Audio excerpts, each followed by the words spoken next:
Right, all set. Welcome everyone, whether that's the folks on Zoom right now, the folks here in person, or the folks watching this recorded later into the future, welcome.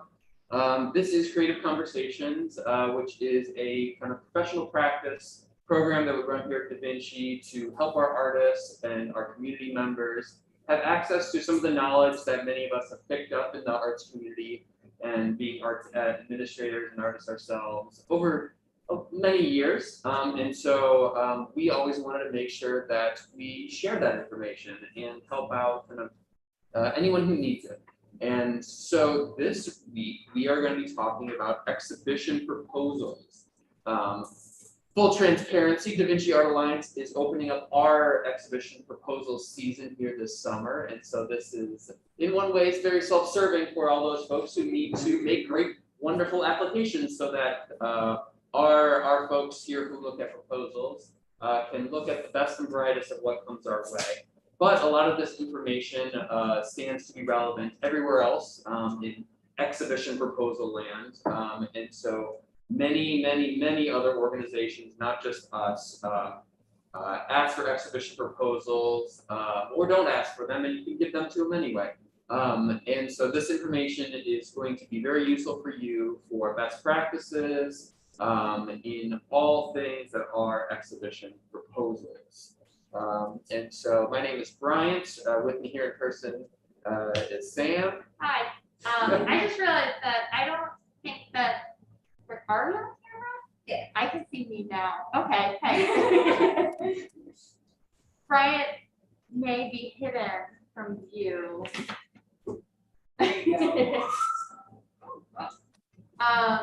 Yeah, hi everyone. And then Mary and Kara as well. Did you already say that? No, I didn't. Thank you. Yeah, so Mary and Kara, who are also going to be helping us facilitate this program here, are joining us via Zoom. Kara is the one sharing this really wonderful PowerPoint that is going to be guiding us through this evening. And I know that there's going to be a lot of questions that also come up through this. And since we're a small group, this is really helpful. Feel free to chime in. If you're on Zoom and with us live, go ahead and put them in the chat, and we can tackle those whenever. But we have a lot of experience in the room and a lot of things to get through. Sam and, Mary and Kara, do you have anything to add before we jump into it? No, I think let's go. Yeah, well, one quick thing, just remember if people can speak up, so it can be a little hard to hear on Zoom, so we would really appreciate that. That's a request from Nashay, also myself. Mm-hmm. Yeah, can both of you let us know when you can't hear so that we can make sure to speak up if like we get too excited and we mumble. And right. Okay right now? Yeah, I can hear you. I can hear you fine. Great. Well then, Kara, do you want to take us next to the next slide here, and we can jump into some of these topics here. Okay, great. All right. So obviously, exhibition proposals encompass a lot of different things, and of course, can be as diverse as any exhibition that comes into any space, and especially ours. But most of the time, we're going to be talking about tonight is exhibition proposals that come in the form of solo shows, be that a curatorial project that you create just for yourself. Our fellowship track, which is an exhibition-focused fellowship track, which has a few different, more involved criteria. And then, of course, our residency program, which again, all of these proposals are very similar in nature. So we just thought it would make sense to kind of lump these together, and then we'll branch out to kind of handle some of those specifics. And then, of course, we'll talk about group proposals and larger curatorial projects that involve multiple actors and agents in the mix, and how to organize all of those individuals to make a cohesive unit that ultimately gets in front of the right people. I think like one of the main points for us as a gallery is if you are a member, then any of these things can be proposed. So you can propose a solo exhibition for yourself. It could be a 2-person show. It could be 8 of your friends plus you, or it could just be when our exhibition is going up in July. The curated by David Acosta is a good example. He curated 2 artists that he thinks have really dynamic work that is different, but really speaks to one another. And he is not a visual artist, but was able to be a curator and poet and curated the show. So we are very excited about it. It's going to be really powerful. So, yeah, do it all. Yeah, and then I guess for Da Vinci specifically, Sam touched on, our only real criteria for exhibition proposals is that you have to be a member in order to propose an exhibition, but that leaves a lot of wiggle room for the folks who are in your exhibition. In the example of David's show this summer, he's our president of the board and thus a member of the organization, but is curating in 2 artists that are not members. But according to our own rules, that's perfectly fine. Yeah, I think the guiding principle the exhibition committee looks at when they review proposals, specifically the exhibition proposals, is does this build community through art, which is the mission of the gallery. So a solo exhibition can totally do that. A show with 8 people can totally do that. So I think that's my biggest advice when someone writes a proposal is just think about the other shows you've seen here, especially in the last couple of years. And what are some other ways you can engage people outside of just hanging the show? Yeah, we'll have to kind of preface things that are relevant for Da Vinci and things that are just kind of more generally good advice. So to kind of supplement the kind of Da Vinci focused aspect there is, I'm hearing research the exhibition, research the institution that you are submitting an application to, and think about where they're coming from. What are their institution's mission and vision of the world? What sort of artists do they show? What is the content of what they deal with? What are their programs largely like? And if there's a way that you can see yourself being a part of that conversation, then you probably have a pretty good shot. Or think about a way that you can maybe add to your programming, add to whatever you have into your exhibition proposal that might maybe bring you up to speed on, say, Da Vinci, which is very kind of community focused, how maybe you can do a program that would kind of boost up those numbers of, how could I engage the community in this exhibition proposal? Well, let me think about this for a little bit, and hopefully we can think about a panel discussion, a workshop, some other thing, a happening, an event, some way to kind of encircle people who are beyond us, you, and the gallerists into the community, into the artwork, and allow them a road in. I think if you are stuck, we usually aren't. We work with a lot of different people and organizations and are very excited to work with them more. So if you have an idea for an exhibition that is exciting to you, I'm sure it will be exciting to us and we can help you bring it. And what Bryant said is a good note too, of like, don't waste your time and other people's time and like read through applications before you apply to something. Like, I think we are in our 4th round of fellowships this year, or is it 5th? Whatever. I don't know now. That seems right. Let's go with 4th. And we already got an application for Mexico. We really only show Philly artists within our fellowship program because the tracks are basically written for Philadelphia artists. But every year we get someone, usually from Mexico, or like another country that would not be able to engage with like the full fellowship program because they don't live here. So I always feel bad because they spent the time on an application fee, but also we have it written there multiple times. You need to live in Philadelphia. So make sure you read what they're looking for. That's my biggest piece of advice. Read the rules. If you have questions about the rules, ask someone who wrote the rules. Yeah. Most places will be very transparent about those rules, and usually a contact somewhere along the line if you have questions about that proposal. We've been talking for a bit. Yeah. Karen, Mary, I want to open up to you to kind of jump in here and add some of your thoughts. Am I off of mute? I think I am. I would also say, maybe it should go without saying, but in addition to reading the rules, follow the rules.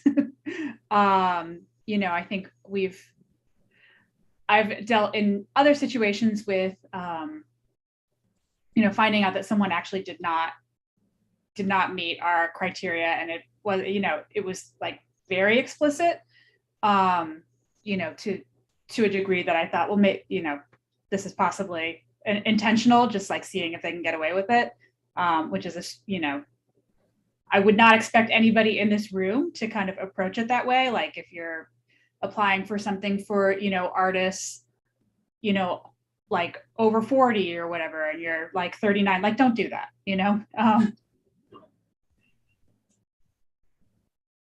Yeah, I would second that. And I think just a general tip, and some of these they're like later on in the presentation, you could say for notes too. But I'm going to rely on some advice from my mother, who was a grant writer for the state of Ohio for like 20 plus years. And that is quite simply, when you reading the directions is definitely a part of it, but also give them exactly what they ask for. So if there are questions that are in the application or part of an essay, try to stay focused specifically on what the granting institution is asking you for.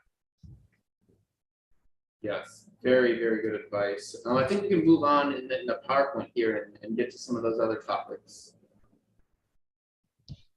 All right, yes. So there's lots of different parts of a proposal. Everyone's proposal is going to be a little bit different, but they generally have a similar kind of structure. Kara, since you kind of have this in the next couple of slides that I know all kind of built around these couple of pillars, do you want to take us through these? Yeah, sure. So these are parts of a proposal from, I guess, in talking with others, we've arrived at these kind of main areas. However, each proposal and each granting agency or organization will be slightly different. But basically what you're doing is you're telling kind of like a story, right? So the first part is an introduction where you introduce yourself, also your work. You want to, usually they ask to provide some kind of background or context. Usually the next thing will be what your purpose is. Why are you doing this? This could also be in the form of something called a statement of intent.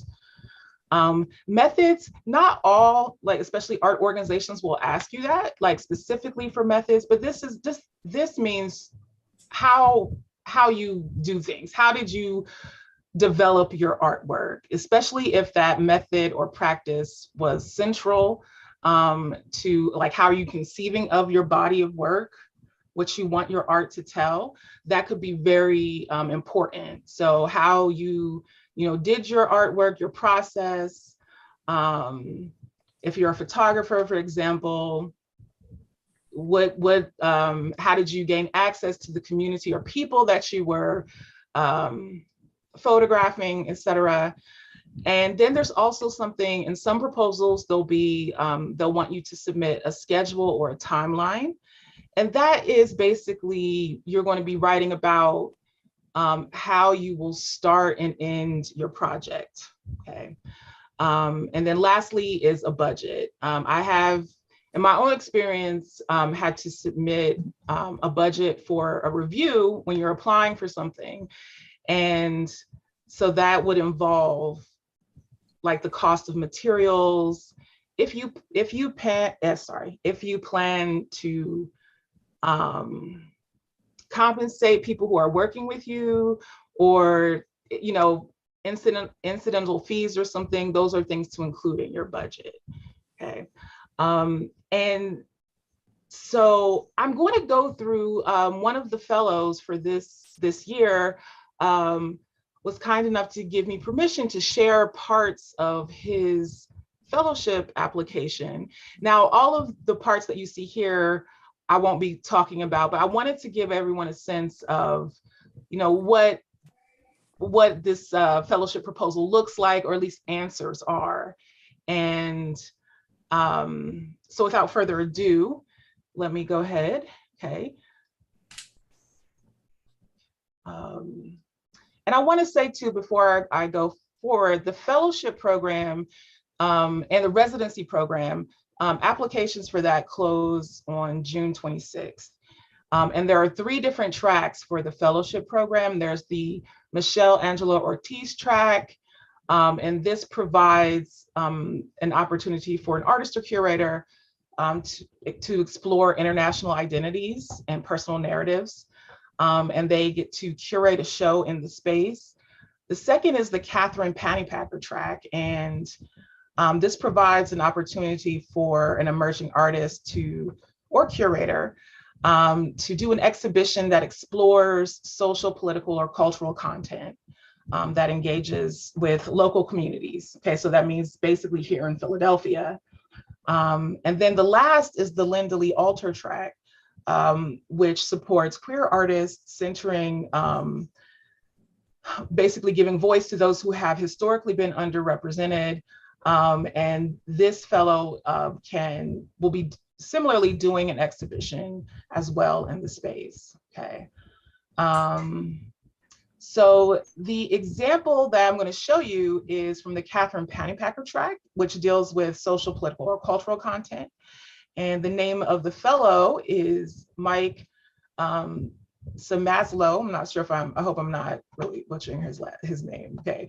But in introduction, so when I was, prepping for this and also in reviewing applications, I kind of look for patterns. And so for Mike's proposal here, this is like an introduction where he's kind of introducing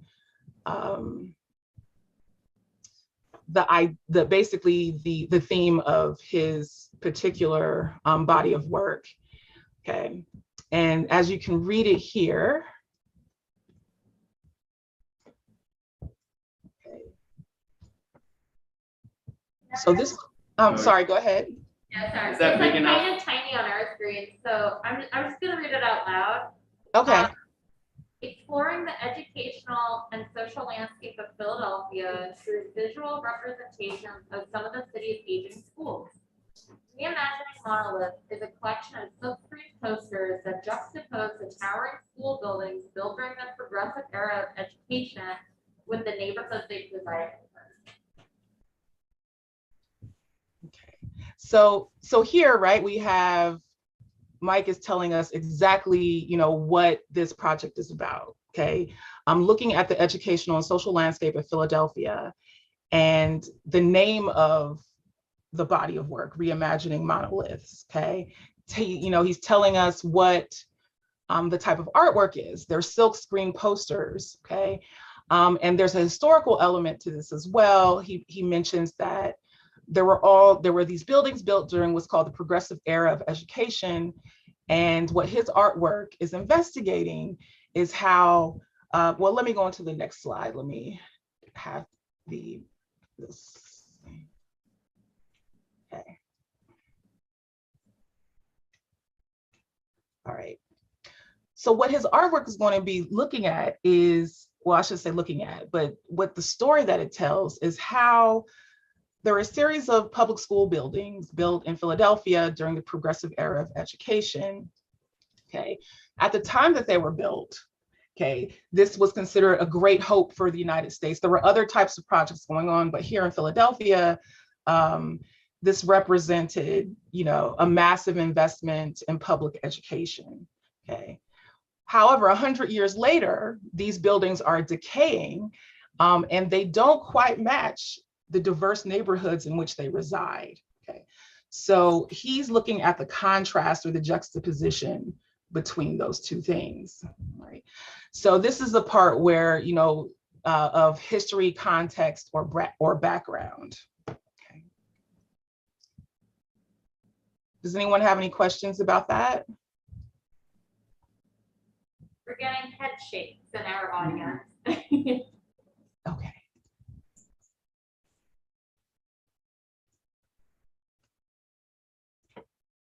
All right.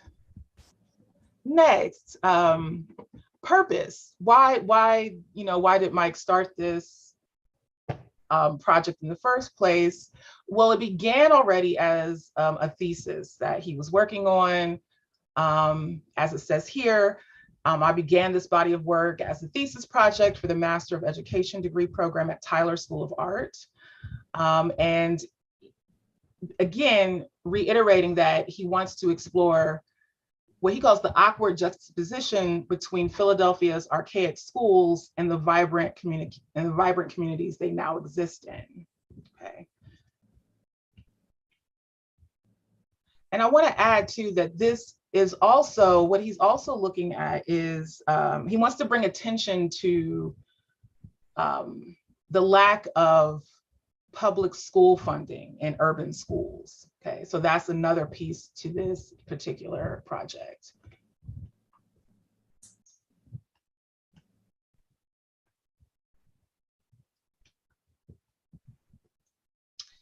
And then here, as far as methods, okay, in his proposal, he states that he uses photography, digital collage, illustration, printmaking, and critical artistic reflection. Okay.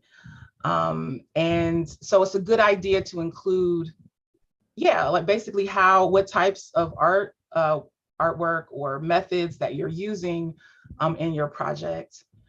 And he ties these methods to basically his research goal, because this is kind of like research as well. He wants to explore the visual and cultural disconnect that exists between the school buildings and the context of the culturally diverse neighborhoods they serve.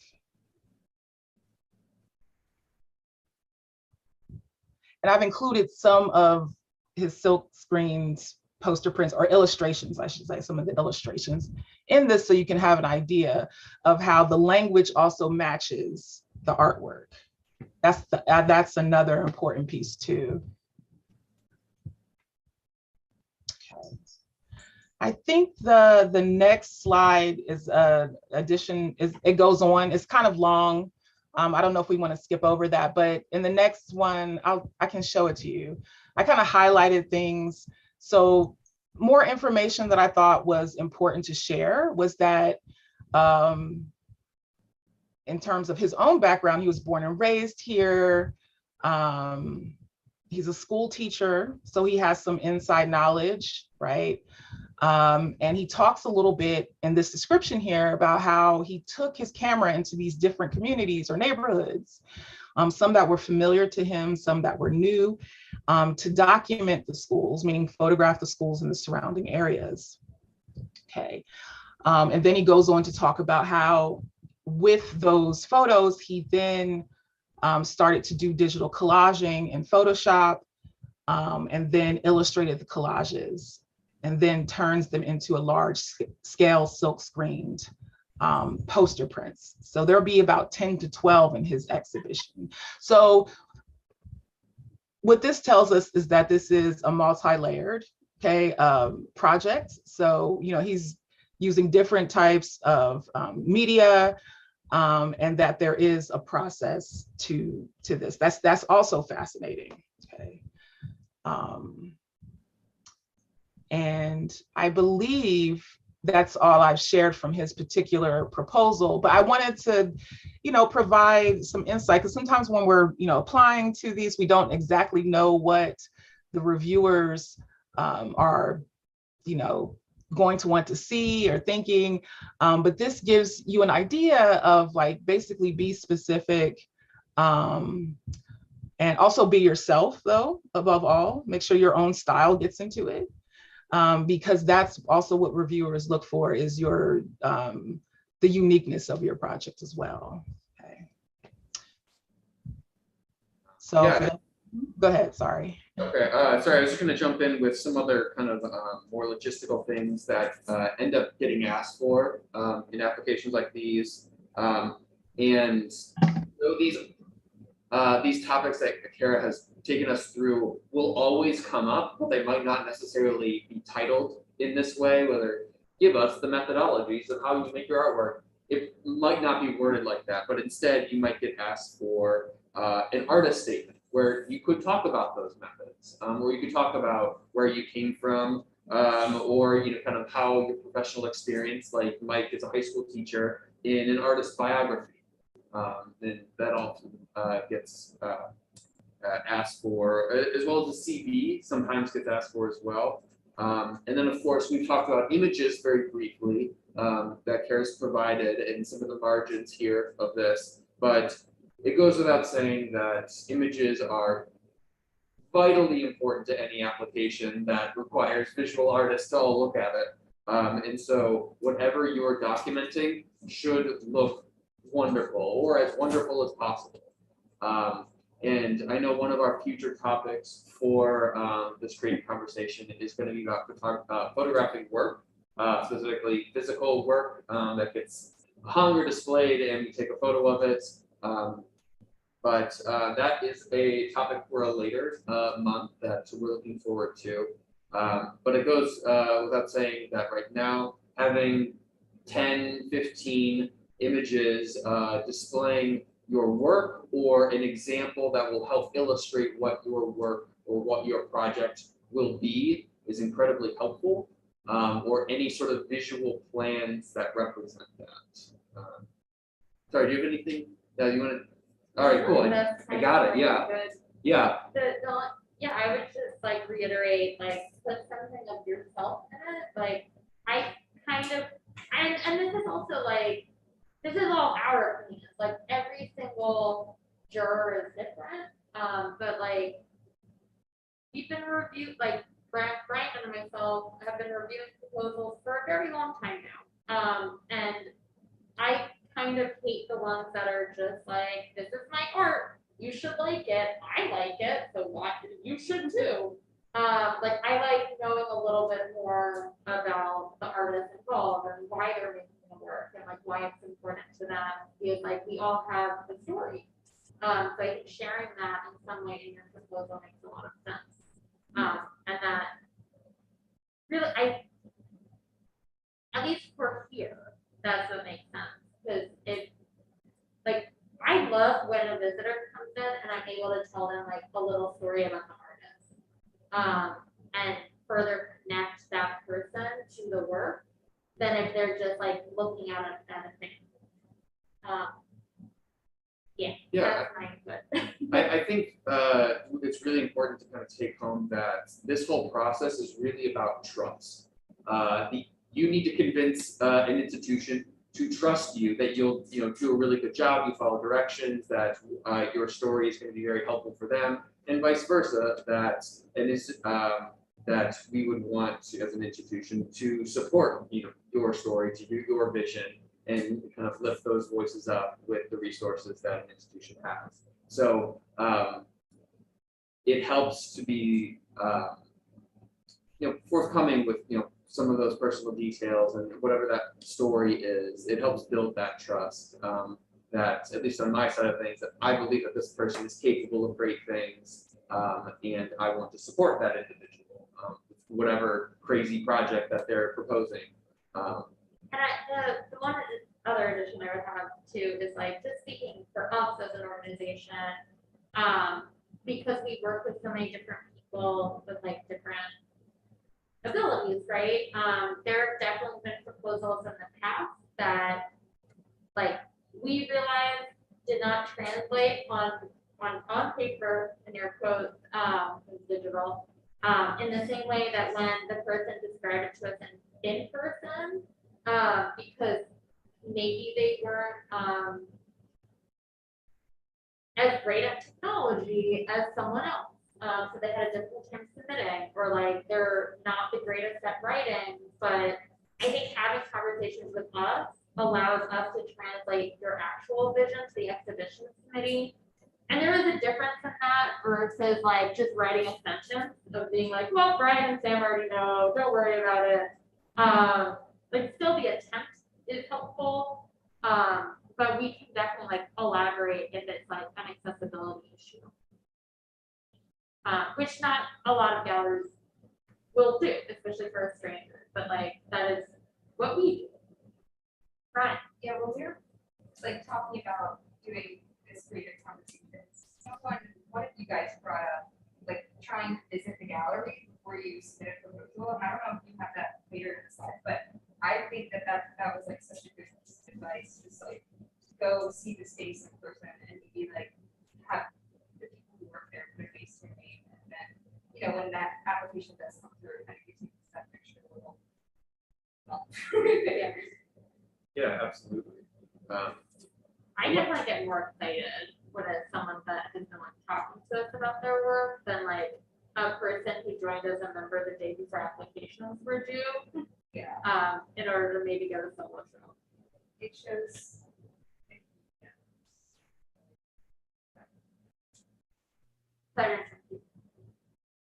Oh, no, I think we can probably move on to the next couple slides. Oh, Carrie, muted. Okay. Oh, well, this one is, we've kind of already, suggested this is that, proposal writing is a process. It's a creative one too, and it takes time and resources.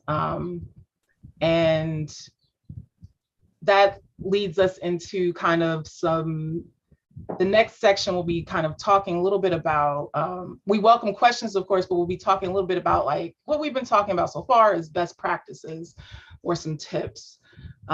So I don't know, I found this image of artwork and I thought it was very telling, like, so, there are some best practices and then things to avoid when you are submitting a proposal. And proposals that are granted are usually ones that people have taken the time really to craft. And so here are some questions. If it's okay, I can go on to the next slide. Yeah. Okay. Okay. I don't know if you probably can't see that, sorry. But let's see if I can. Some questions just to ask before you start a proposal. These are some questions that we came up with in conversation. How can I make a strong proposal when I don't have the artwork that, completed yet? That was one of the questions. I don't know if, yeah. Yeah, I mean, I judging from my own lived experience of looking at exhibition proposals is that you do not necessarily need to come to me with a completely finished body of work that immediately translates into an exhibition. And I think there's a lot of wiggle room in there, and then it goes along with kind of what I was saying earlier about trust is if, let's say it's half done, or the process is incredibly well documented, and you give me lots of supporting reasons and examples of work that support me in believing you that the project that you say you're going to do can happen. It can happen in the way that you are predicting it, whether that's with a budget, a timeline, mock-ups, a lot of planning, documenting the space that it would go in, the installation methods that you've already figured out, trying to eliminate all of the various factors that go into making the exhibition happen by figuring that ahead of time makes me believe that I should trust you with putting on that exhibition. Yeah, I think being realistic about time, it's very helpful. Like, I would use an example from my own life that I had a show that was supposed to open April 2020, and it was the end of February 2020, and I was like, oh, I have so much time. I'm just gonna work like 16-hour days. Everything will be like done. It will be cool. Then COVID shutdown happened, and I was like, thank God. I mean, no, like not in that way, but like it was your fault. Like, thank God in terms of like, I would not have been done with half of that show by April 2020. It took me a year and a half to finish that show when it finally opened in October 2021. And I was working up until the day I was installed. So I think really thinking through if your work is not even started, what you have the capacity to complete before you send that proposal, and then also think through ways you can shift if your timeline doesn't work out, and like pre-plan for that. So like, maybe you have some smaller pieces in mind that you would be able to finish quickly that can fill in the gaps if like larger work doesn't work out. And thinking about how artwork is displayed is incredibly important. I've had many of exhibitions where I've kind of delivered an art object that hasn't been fully formed into a plan of how it gets displayed, and I have to get really creative in a very short timeline to solve that problem. But if that was perhaps figured out ahead of time, that would be wonderful for me. Whether you realize that, oh, we need to build shelves, maybe we should have started that 2 months ago. Or all of these pedestals actually need to be painted red. Sorry, I didn't tell you before the day of the installation. Various things like that. So as much as you can plan for, try to plan for it. And if you have big question marks in your proposal, feel free to share those question marks. Other people can help you with it. It's not entirely on you. Identify maybe some of your weaknesses and ask for help. If you don't know how to make shelves, maybe someone else does, or maybe someone has a connect and can let you borrow shelves for a month or two. I think that's a good point for the fellowship too, because the feedback that we've gotten over the years is sometimes people want to apply for a fellowship track, but like it feels intimidating to think about like contacting other organizations or like individuals like that you've never worked with before to have this like social justice show or something. Identifying what you want to do can help us connect you to those resources. So like Mike is a really good example. I'm very grateful you used him, Tara, because now I can easily refer to him. Mike is a great example because, as Tara said, Mike is an educator. He already is like in a lot of these schools that we're talking about in the show, but he doesn't know how to get connected to like grassroots organizations that are trying to promote school funding. And he really wants to connect with them for the show. And he said that in his proposal. And we talked to him about it, and we figured out ways of connecting him to the like politicians that are thinking about school funding, local organizations, and like he is getting now in contact with like a PTA group that specifically focuses on like equitable funding for all schools. And he's hopeful that the sales from his show can help some of those organizations or like art funded to the schools. But yeah, he didn't have those resources before. So even talking about Mike still, not all the screen prints that we are going to see in October here were done when he submitted that proposal. He knew ahead of time exactly how many he had and had a rough idea of how many that he wanted to complete and a timeline of how he was going to get that done, what neighborhoods and what schools he identified that he wanted to document as a continuation of that process. And then we looked into how we would print those. These screen prints are really, really large, and so you need a really well-equipped studio space to do that, and he didn't have that. And so we knew that right away, and so we reached out to a lot of folks in the community and print shops, and we eventually were able to coordinate to set him up with one this summer, and so he's all set to go and is going to be printing those, I guess now that school's over, very, very, very soon. Whereas Mike very clearly identified his weaknesses and what he needed, knew about them very far in advance, and so we were able to spend time to help solve those. Mary, did you have something to add? Oh yeah, I also just wanted to jump in. If you're doing work that is at all technically involved, I think it's the expense can add up really quickly if the venue that you're working with like maybe doesn't have equipment that you thought that they would have.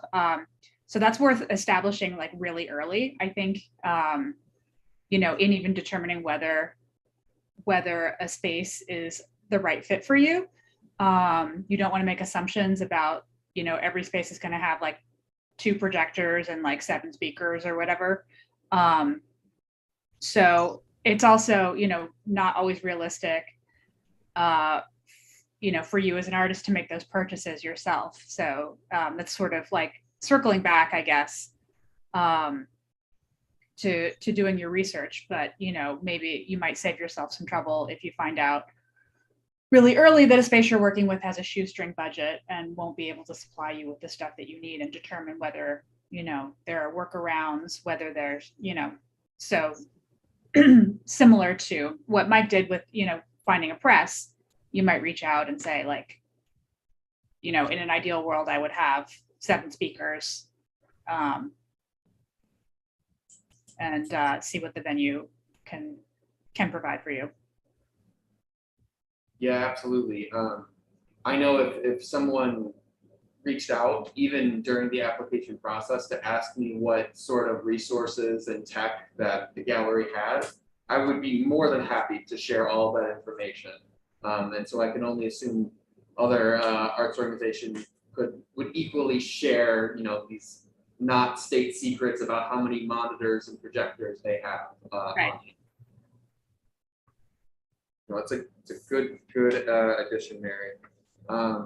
So Kara, do you want to take us through some of these other questions that we might not have addressed yet? Sure, yeah. The next is like the length of the proposal and the writing style. How formal should, your proposal be? Again, that'll depend on what the application is and to whom you're, submitting your proposal. But in general, I guess I could say, just from lived experience in applying and also reviewing, you want to keep it as, short as possible. Like concise writing, is it's a good rule. And I don't know if anyone had anything else to add about that, but yeah, you don't want to be too informal or use informal writing, or text. I don't know. Sometimes being an educator, sometimes I'll get papers that will have abbreviations or text language in it, and so you want to avoid that, of course. And some of these things may not be obvious, because if you're an emerging artist and you're really just trying to get your foot in the door, you might not know some of these things. But so in general, keep it to like about a page. Some proposals do have either character limits or word limits, and so make sure you get all of the information that you want into that 400 or 500 words. Concise writing can be very difficult. Again, ideally, if you're considering applying to something, give yourself an ample enough time to go back to rewrite, revise, and edit. And I wanted to also second, it's okay to like ask other people what they think as well. Get your friends or your peers involved. Is like a really, getting good feedback, because what it is really about is you're trying to, you're writing about your vision for your work and how you're going to carry that out. Okay. And so it's a good idea to share that with someone else too. The next 2 questions are about what might a group or a 2-person exhibition look like, and what makes a cohesive show for 2 or more separate artists. I don't know if anyone wanted to jump in on this one, but yeah, this is a good question if you're curating a show. Okay. Yeah. Sometimes more can be said by uniting people rather than coming at it from just a solo show.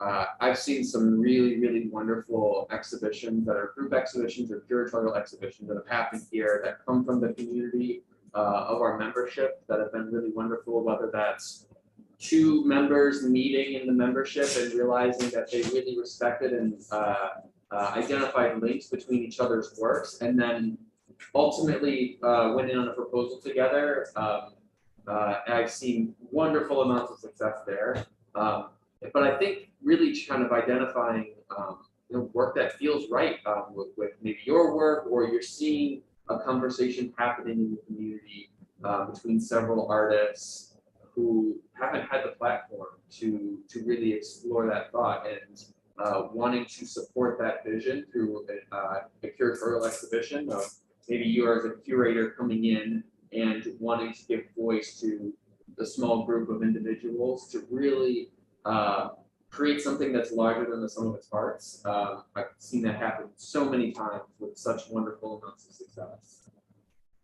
Also, like, coming in with a strong idea. So not necessarily knowing the artist yet, but like being like, okay, I know that I'm thinking of, like, I've seen a lot of artists at Cherry Street here talking about the history of that space. So I know that I want to talk about like the historic use of Cherry Street here as a shipping station. And like it was like the main place where cargo came in and went out 100 years ago. And I want to identify artists that maybe don't have the work made yet, but are talking about similar ideas of history within their work, and somehow those artists mesh well together and could be a really cool show. And we've seen that in fellowship exhibitions here before too, where like Chelsea Luster is a good example, and also Vicente from the same year, both identified topics of work that they're interested in, and then identified artists that were also working along those themes, and created really beautiful shows that were very, I mean, Chelsea's was a very large group show. Vicente kind of highlighted about 5 artists. Yeah. So that's like another way of going about it, is rather than just identifying the artist, identify the topic or like your interest or something, and that can create something completely different than where your starting point was. And I don't think you necessarily would need a full roster of artists at that point. If you have a really strong topic, you know that the community exists. It's just about kind of getting into the right conversations with people. And again, you can ask for that help. That's totally fine. I would say that whenever someone proposes a group exhibition that they would be curating and tells me that they're going to make an open call for that, my heart always skips a beat. I know it can be done successfully, but I've seen so many ways where that falls a little flat because it really relies on how well you can just promote this idea, and you don't necessarily know if someone's going to read this and feel inspired. And if you have a community of people who are willing to say, yes, I want to apply to this, you really don't know. There's so much kind of chance that happens in an open call that if you don't have a lot of experience running an open call, you might fall into some pitfalls. And I just want to put that out there, that Bryant is very nervous about open calls. I'll just be like frank here. We're like, Bryant and I have both been on the exhibition committee. This is our 6th year on the exhibition committee.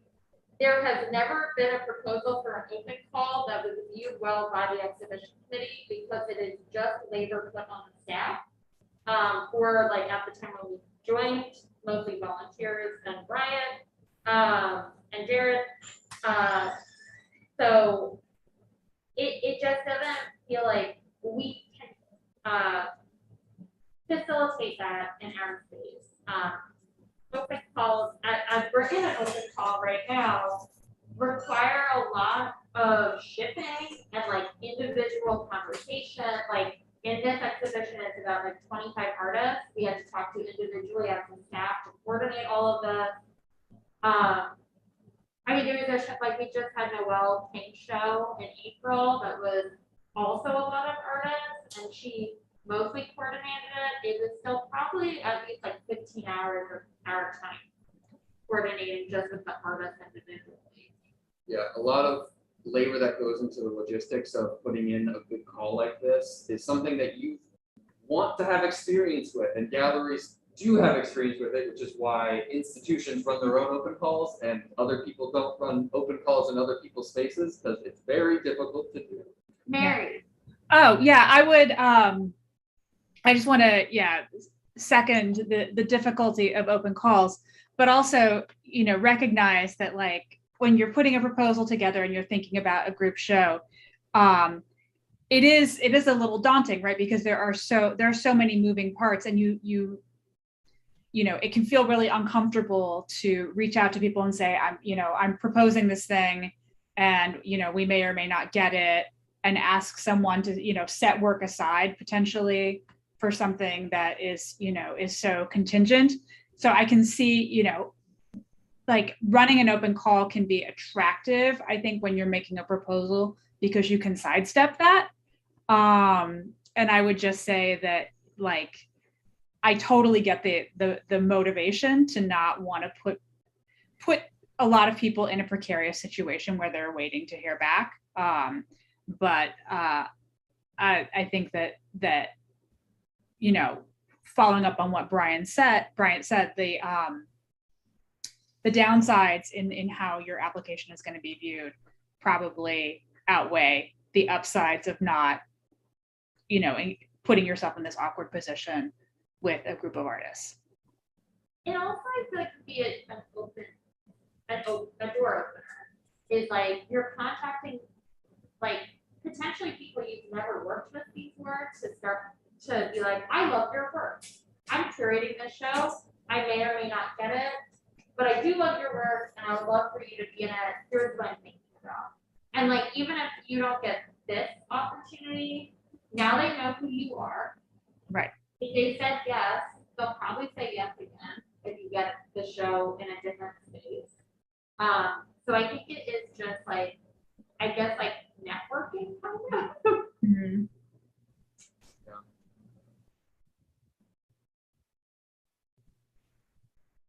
Yeah. What other questions do we have that we can move on to?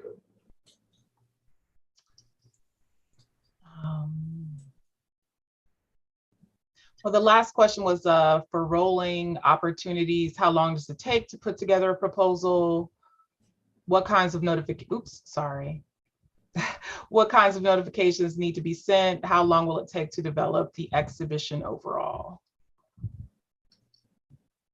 Well, I mean, that can give you a wide range of answers. Obviously, group exhibitions tend to be a little bit more labor because you have to coordinate with so many more individuals.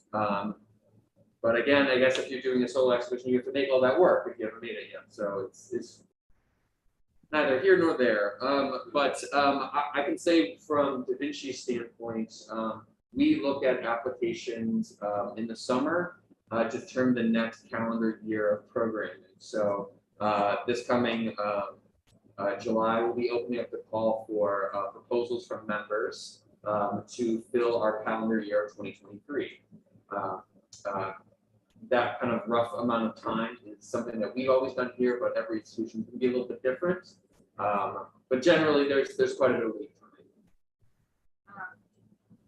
I think that the easiest way of putting together a proposal is think of the topic or like something that is inspiring the exhibition and develop a paragraph. And then you expand out from that paragraph by either starting to like look at art that relates to what you developed in that paragraph, then reach out to this artist, or like, just like keep adding onto it until it's developed into a proposal. And proposals are usually like, I kind of hate the ones that are like, just give us like 5 pages about what your plans are. Like, that's like nauseating. But we do hours where we have like questions and things that we're interested in to try and make it easier. So like an overall, like what your plan is. I haven't looked at the proposal in a long time, so I don't know what the other questions are. But we make it easier, so it's not like an essay to like get into college. It's like what makes you tick and what are you interested in showing? But You mean our proposals? yeah, Yeah, but I'm saying like for other spaces, like I would just kind of like think about yourself in that space, think about how you would want to make it work, think about the work that you're proposing, think about like the themes you're exploring, and you really kind of expand out from there.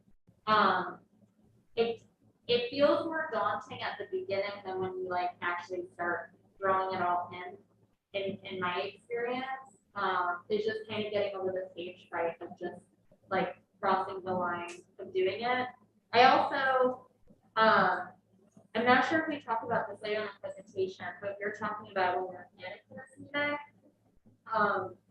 So I write a lot of applications for other artists that I work for, and what has worked for me over the years is having different types of proposals already pre-written, so that like if I know that one of my clients is really interested in showing this solo body of work, when I see an application that's asking for a solo show proposal, I can basically rip from that proposal that's already written, and if there's any questions that I need like to expand out, then I can just talk to the artist like for 10 minutes on the phone, get what I need, and write that.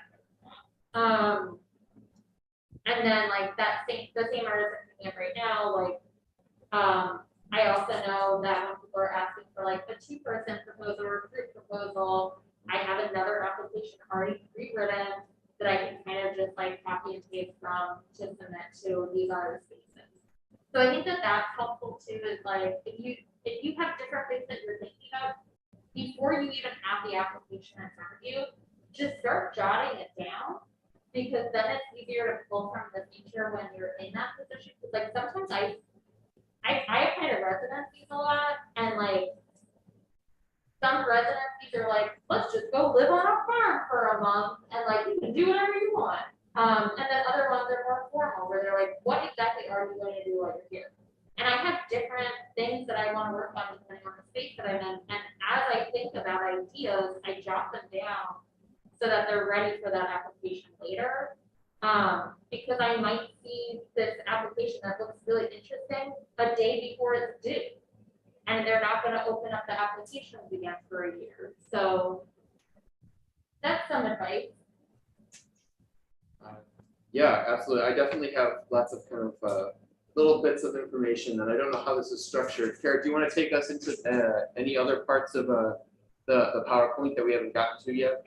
Yeah, the next slide is about specifically what DVAA looks for. And then what Sam was just talking about, that's like the section with like tips and other best practices. So did you want to, oh, no, that's cool. I mean, did you want to just keep going on this tips and best practices, or you want to discuss what DVAA looks for? I guess we can like finish up, because we've been kind of like throwing in DVAA tips this whole time. So why don't we wrap up DVAA and then we can expand into tips and then Q&A? Sure. Okay.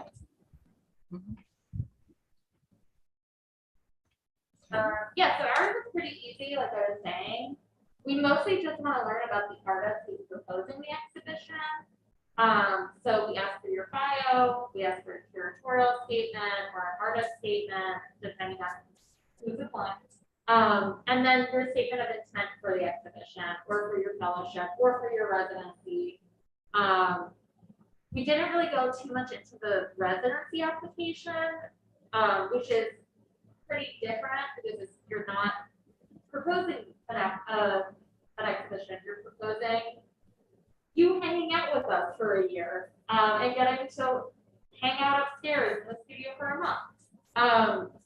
So for that, we are mostly interested in like who you are, why you want to hang out with us for a year, what you're interested in making during your month in the studio, how you're going to continue that out past your month in the studio.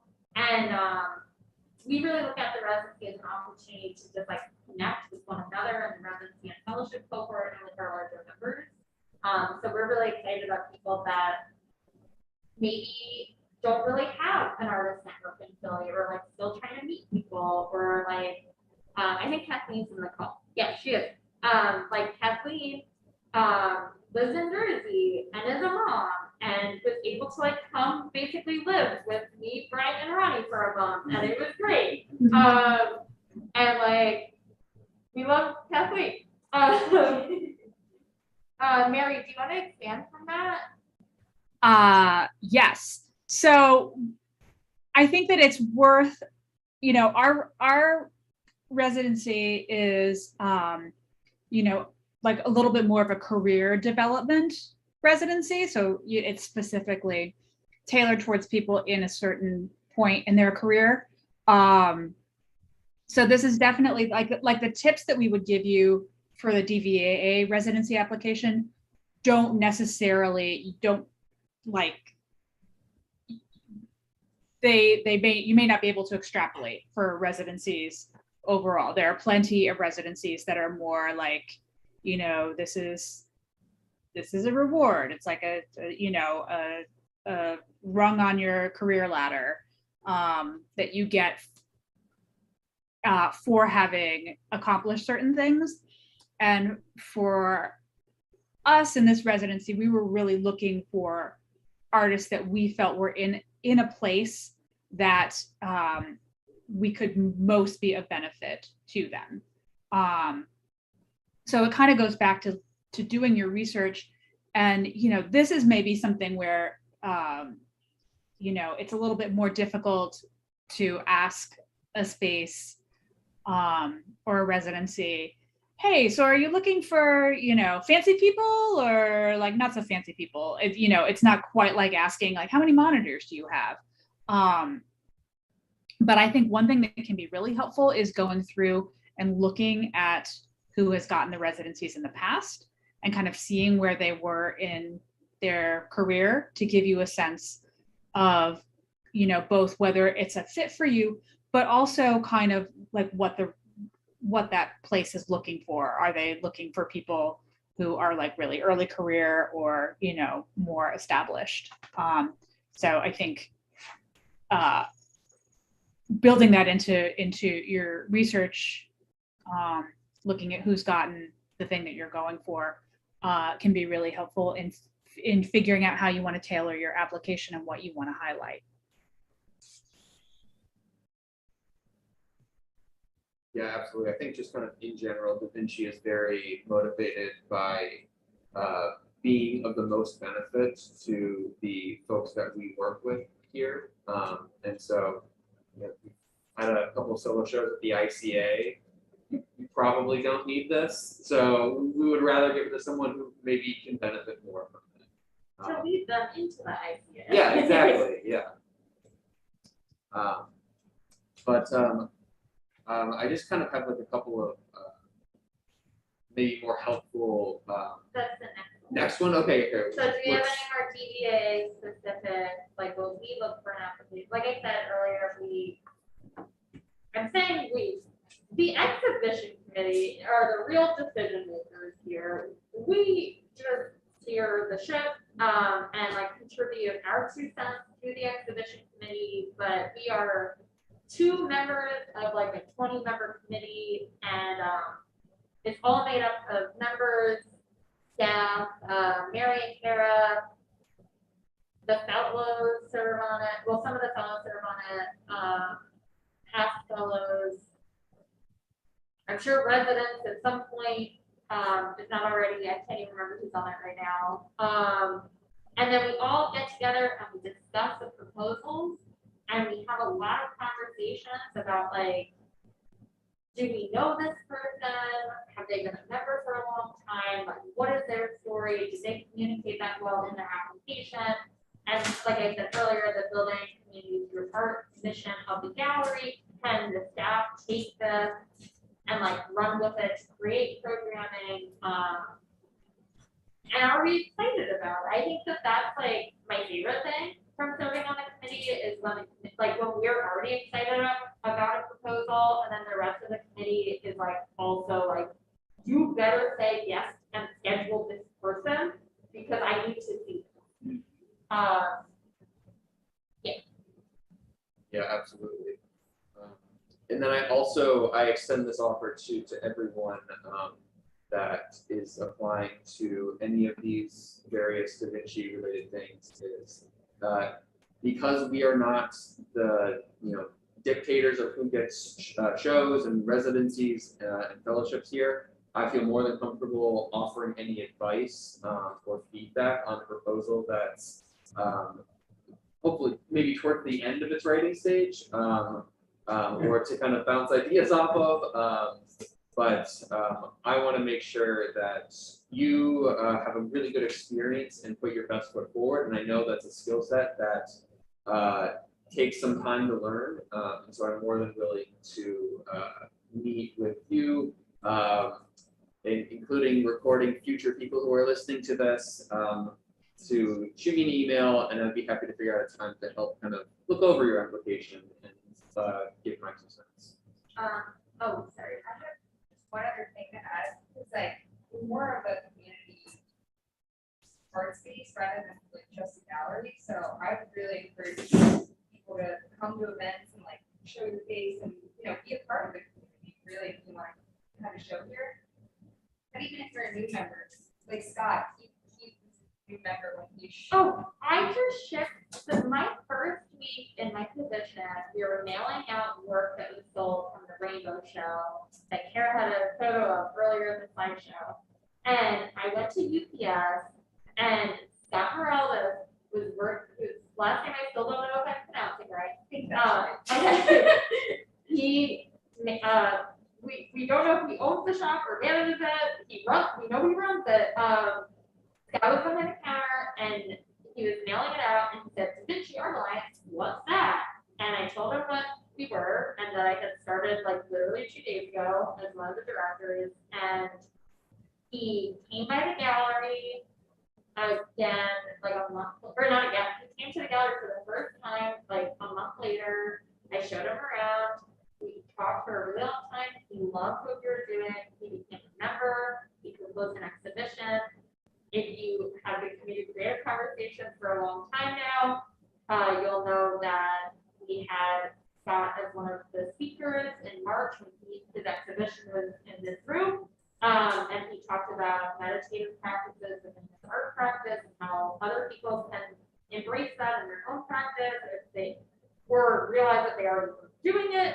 And yeah, Scott is wonderful, and I am so happy he's a member, and that's such a great example, right? Yeah, and you just like show your enthusiasm for Da Vinci even like before mine, I feel like. So that's kind of I feel like a lot of what the exhibition is.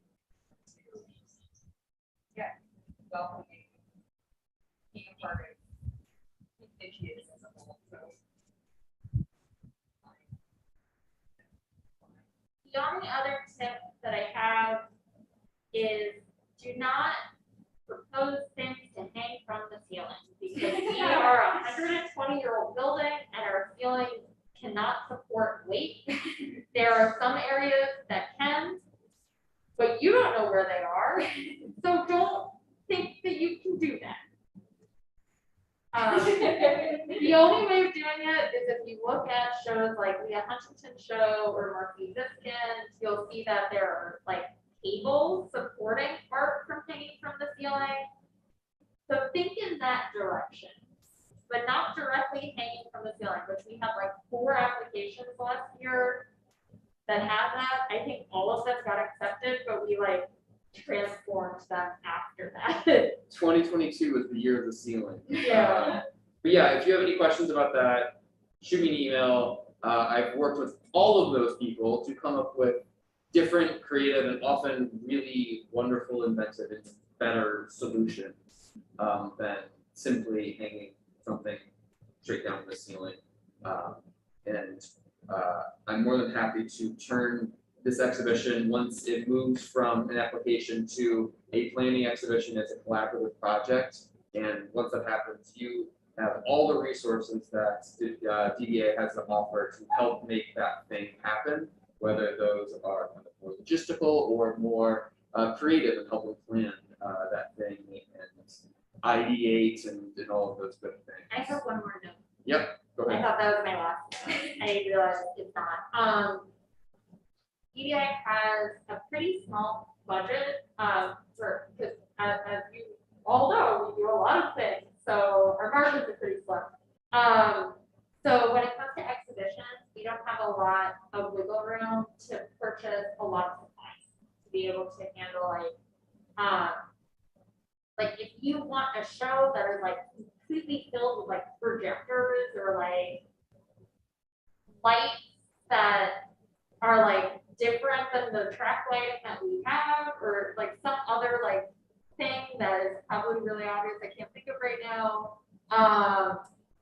18 TVs. We can't do that. We don't have the money to do that. We wish we did. I wish that our entire basement was full of TVs and projectors, but it's not. So with that in mind, if you know that you want to do a show that requires a lot of like purchasing of tech or other equipment, talk to about it with us as early as possible, because we also know of like other like grant resources that we can like move you towards and help writing proposals if you have a strong idea in mind. I know last year Jared worked really closely with Macy's. His name I'm not going to try to pronounce. So Macy was our Catherine Pennypacker Fellow in 2021, and they wanted to do a lot of community gatherings. That was in partnership with their exhibition. So they got a lead grant, like the boss, not boss.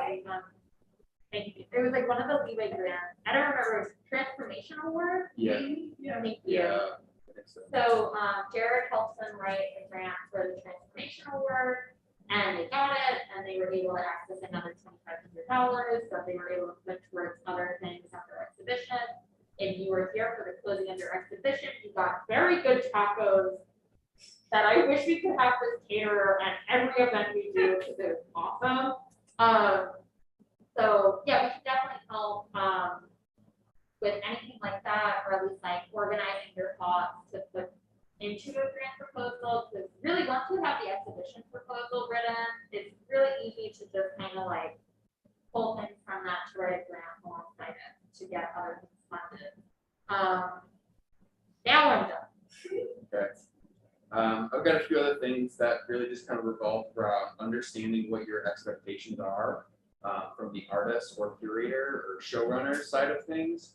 And so I'm not sure if these are always going to be relevant to everyone, but if they are relevant, I would encourage you to talk about these up front with the institution in some way, and so that you have a good understanding of what's expected to you going into the show, or even just the application, if you know that some of these are going to be a deal breaker for you. So things like what's the process of selling and sales for our work with the gallery? If you need to have a certain number, communicate that ahead of time, and so that you can plan around if that affects your budget, for instance, or what does the sale commission look like?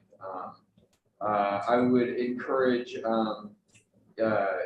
you as a showrunner to at least ask about the install in some fashion, whether that is the responsibility of the person running the show, or the artist, or that's on the institution, or some sort of combination of those individuals. What does install look like? What does the timeline for that look like? How much time do we have? Is work being shipped anywhere? Who covers those costs? Things like that.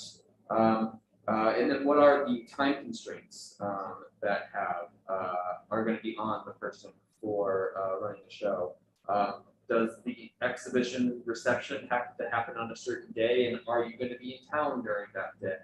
Do you live on the other side of the country and won't be there for 90% of the programming for that exhibition? That would be kind of a deal breaker for us personally. Or what sort of outside programming are you expected to maybe come up with or attend? Or if there's an artist talk or a workshop or the ancillary program that connects to the exhibition, are those time constraints that you're able to manage? If you're heavily invested in wall vinyl, really specific hardware for installation, things that either need to be ordered or designed ahead of time, or are kind of like a one-use thing, like vinyl, you can't really get any more use out of that. Identifying what those could be and working them into a budget if you know you need to have those, or talking to a gallery runner about what their kind of normal methodologies are on, maybe they print their own vinyl. We don't have a vinyl cutter here. And we often paint straight on the walls for a lot of our signage. We do that, other galleries don't do that. And so I would talk to them about who's in charge of what, basically. Or in terms of visiting the gallery outside of its normal hours, who's going to be doing gallery sitting? Is that on you or is that on the gallery? These are all questions that might be relevant, that might not be relevant, but if they are in any way not conducive to what you have to offer, you definitely want to know that up front before you spend 20 hours putting together an exhibition proposal. I just want to bounce off of that. Yep. That is a very good point. So I had a show that I was in last summer, and they literally did not have gallery hours outside of the opening. And I was like, why did I not just stay after until the opening ended so I could just bring my work with me instead of like having to go on the day of an Eagles game and then have to pay like $40 for a lift.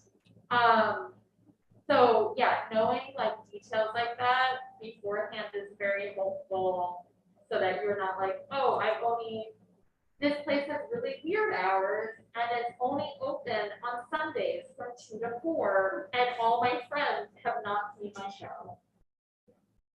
Or also in terms of marketing, what does the institution do in terms of marketing and promotion of the exhibition, whether that's on you or that's on the institution, or maybe a collaboration, or what are the appropriate ways to share information, if that needs to happen through certain channels, or if there's certain logos that need to be used. Ryan, do you want to add on to any of that? Yeah, good pictures, really helpful. It's for,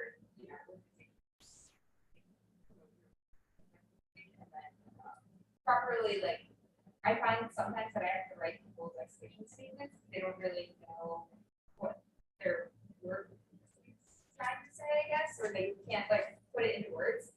Think about that like as your client. I think it's a really good idea. Just have like really, like Sam and Bryant and Kara and Mary were saying, like having a story behind the exhibition is really great for marketing. That just like hits people's heartstrings and makes them more about and connect on some level personally, which I think is a marketing tactic, especially with art. I think adding on to that too, like we prefer to do our marketing in-house because Ronnie is a great graphic designer, and at least in our opinion, and like it looks good when things like are marketed in the same way, kind of like everywhere.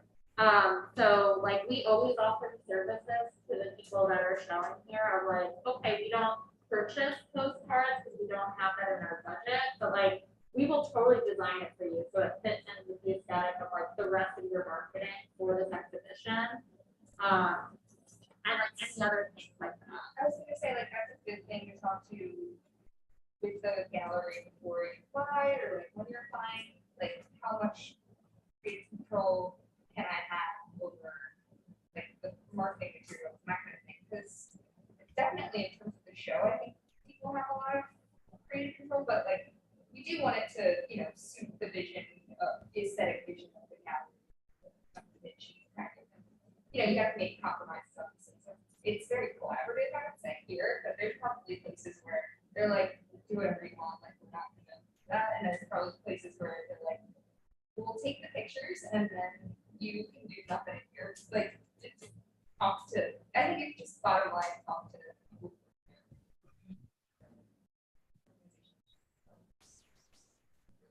Yeah.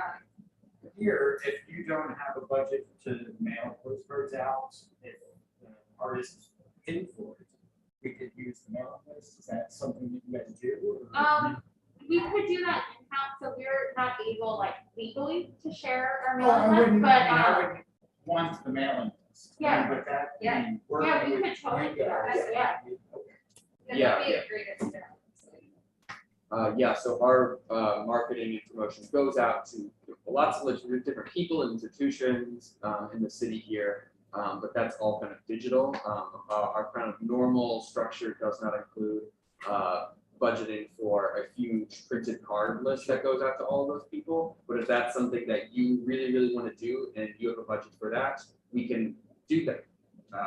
Someone else last night was talking about the snail mail. I'm the Okay. smell mailer. So I came to the meeting last night because of that snail mail. And I'm here because I got that card and I saw it and I was like, oh, I should probably check the dates and start getting involved. It works. Thank you. You were the first person who's validated me all year. So it's like 6 months of newsletters. Thank you. I can see the emails, but having that card, like, did trigger something. So Thank you. The one other thing I wanted to add about marketing stuff is like keep your expectations realistic as well too. Because I think a lot of people think, oh, I'm having a show in an art gallery that's like relatively modern. Philly is kind of hard with art sometimes, like And it's actually, actually selling. yeah. We have a lot of like packed openings, but that doesn't mean everything sells. That's kind of what it's Yeah. getting at. That and getting written about can be hard, which is silly as well. There's just like not that many places writing about art anymore, so it's pulling teeth getting stuff written about. So just like expectations. Yeah, understanding the landscape of what Philadelphia art looks like Yeah. is very helpful and humbling because our city doesn't invest a lot in arts. And so when compared to, a New York, LA or Chicago or something, our art scene just looks different. There's good things and there's bad things about that. But you might not end up in the front page of the Inquirer, but that's because Philly doesn't work that way. But there's still lots of people who are wonderful that we can put your Yeah. The deal with Philadelphia, I have 40 years of marketing experience, it's all based on relationships. We would know who to call. And people who are married to people we know, and that's very much, that's the way it's done. Yeah. Once you get a hook in, then you help it more. But it is difficult. Yeah. Karen, Mary, do you want to add on to our kind of miscellaneous list of advice here? Yeah, let me go to this. Yeah, we're almost out of time, but I wanted to this other. I feel like we've covered like a lot. The one thing I want to say, and I do want to acknowledge that Kathleen has a question. I do want to mention something too about some other considerations, and this more so has to do with protecting your time and also your emotional well-being. So when you're applying to a program, also consider, how can I say this?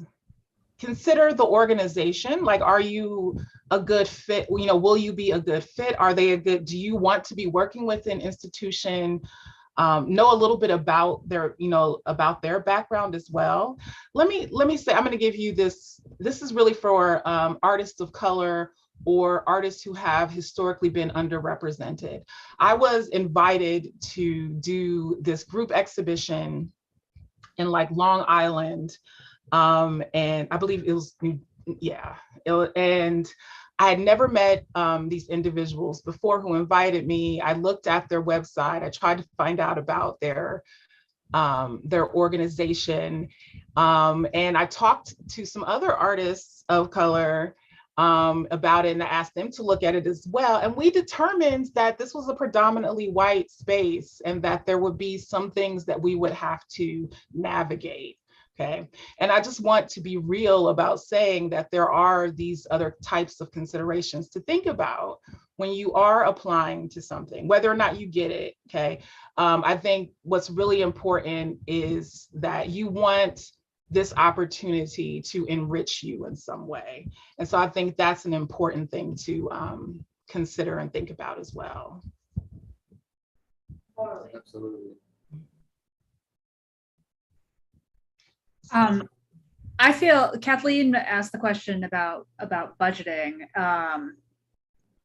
and I'm probably the worst person to ask to give any kind of feedback about budgets in any capacity in any area of life. But I wanted to just make sure that we got to that. If someone who is smarter about budget research than I am, I'm thinking like Sam probably is. Well, the best person to What's the address question? this. so I'll read it out loud. Do you have any tips about budgets for show proposals and fellowships? I'm just starting and have no idea how much a show would cost. I do my best to think through, but I have a lot to learn. Tip? This is a very like ask Alice question. Kathleen, I love this. So I actually was just on the phone right before this meeting, talking to someone about their budget not working out for their show that's coming up. So thank you, Mary. So I think that I'm also thinking of your work, Kathleen, of like, so for anyone who doesn't know, Kathleen is a painter. I think you mostly work on wood panels, right? Am I wrong? You're right. Oh, and my video stopped too. Yeah, you're right. Okay. So I feel like for you, I would probably think out, and this really applies to anyone, like the cost of materials. And then start thinking out, like, let's say it's a space that similarly to us doesn't pay for like postcards or like mailers or like vinyl. If those are things that you want, start pricing out like what would a rough estimate of those things cost. Like I know when I'm thinking about like a program that we want to run or like an extra promotional thing for an exhibition, I can get, there's a deal at Firewall. I don't know if they will ever end it. It is my favorite deal. It is $100 to get 1,000 postcards, and it is colored front and back for those postcards. You can do whatever you want. Sometimes, as you all saw, if you opened your mail, we just have to save the dates printed. It's the same deal that we do for our actual postcards and have like mailer stuff on the back. So I think like finding deals and like bookmarking them for like when they come up, like when you're actually looking for things is a good idea. So you're like, okay, I know I'm going to mail out 200 postcards, but I can order like 1,000 here and like distribute them at like local businesses or something. So that's $100 plus shipping. And then like a rough cut of your materials. So if you know that you want to do like 12 paintings for this show, like a rough estimate of like the sizing and like how much that would be. And then like maybe if you know you're going to go through like, I don't know, another like 12 tubes of paint, like price that out. And I think just having like that rough estimate as like your budget line is like good for someone who's looking at your exhibition or fellowship proposal. Be like, okay, they were thinking through not just like the actual physicality of creating the exhibition, but also like the whole like marketing for it. Or like something like Macy's show, or like another fellowship proposal that includes like community and like different outreach programs or like workshops or something, including a budget for that too. Of like, I know that I want to spend at least $200 on like food for this event, and then another $150 for like all of the workshop supplies. Then you can like itemize out that, and then like adjustment happens. So like the call I had earlier is for a photo show that's coming up that was originally supposed to be framed. The quotes that they're getting from the framers are way too high because of all of the inflation right now and everything. So instead of doing frames, you're going to go with a different printing method that then we can float on the wall instead. And we're actually like more excited about that because we think it's going to be a more immersive experience for the viewer. It fits into the narrative of the exhibition better. So it could also, like I said earlier, it's always good to have kind of like a backup plan of if you don't have enough money or you don't have enough time, what are other ways you can navigate and still have an exhibition that you're proud of? Is this answering your question, Kathleen? Yeah, it's also, yes, it's just, I also find it a little opaque sometimes doing, grant applications when it's like, well, you know, I don't know, I've never done this. That's why I want a grant, so I could do this. So it's just the thinking through, I guess, I'm finding a little challenging. Oh, But okay, so you can bullshit. I mean, that's like, that's my biggest advice as a grant writer is bullshit everything. And then once you get the money, you can really do whatever you want as long as like the idea that they were wooed by still happens. So like the money part is really just there to be like, can you do this? Like, what are you going to do with the money? Are you going to be responsible with it? Have you thought about it? But like, they're really approving you because they're behind whatever you're creating. So like we've gotten grants before that like are not used in the same way that I wrote the budget for it, but it's used for that program. But like, no, I didn't spend $1,000 on workshop materials because a lot of it went to like making sure our insurance was increased so that kids could come here, and then like transportation for those kids. So like, and the grant people were fine with that because they were like, oh, you didn't know about that, and reality sucks. Yeah, but that amount of creative liberty for budgets is for grants, not exhibition proposals. Yes. Don't lie to me on exhibition proposals, that would be very bad. No, I'm not saying that. I'm saying like specifically for grants, Yes. and like if you're applying, I mean, I'll say this for exhibitions too. Like if you like, it's good to have a rough idea of what you'll need to produce an exhibition. Like Kara and I were talking about this when we were planning for this, and like, it's good to think things through beforehand because like you might be a month out from your show and be like, wow, printing is way more expensive than I assumed it would be. Yeah.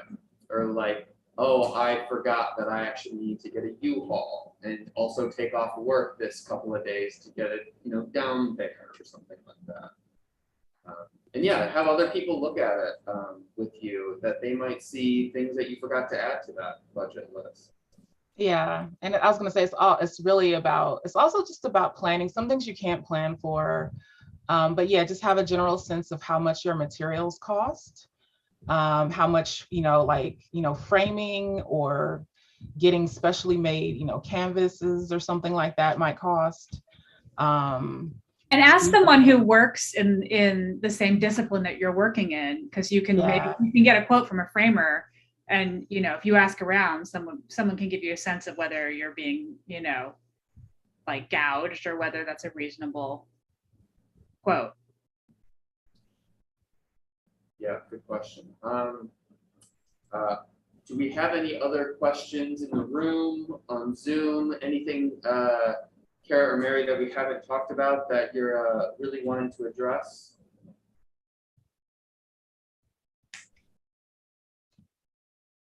I guess I just want to go back